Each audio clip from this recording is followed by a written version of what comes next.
Scott Alpard, and I'm a co-founder and the COO of RealTime Clinic. RealTime Clinic was created for an issue that I have a real personal connection with.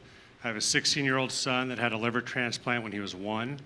And during that first year of life, we had 20 hospital admissions, as well as suffering from an antibiotic toxicity issue, which put him into multi-organ failure, resulting in 6 weeks of full life support prior to receiving his liver. If that wasn't enough, the complication also resulted in him losing his hearing bilaterally, leaving him totally deaf, which he now has a cochlear implant for.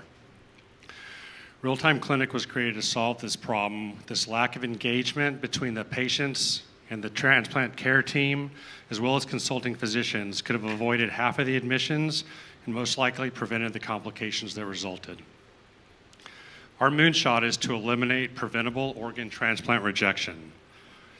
We have the team in place to make this happen.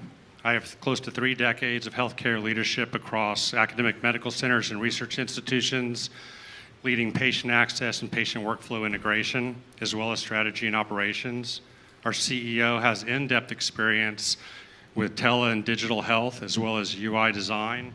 And our CTO has experience designing applications for some of the leading companies in the world, as well as designing a 911 EMS new response system.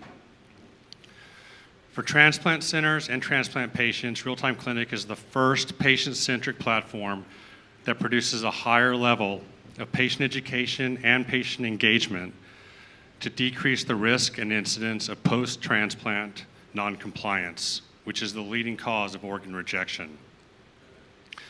Our approach is extremely unique and transformational. Our platform is self-manageable.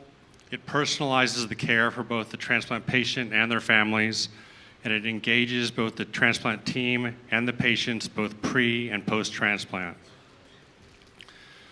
Our solution has generated a lot of interest, and we've just finalized our first 2 paid pilots with 2 transplant centers in the Texas Medical Center, as well as we were approached by a consortium of centers led by Mount Sinai to provide a patient engagement solution for their transplant care. It is time is needed for a disruptive solution for this problem. Join us in eliminating preventable organ transplant rejection. Thank you very much.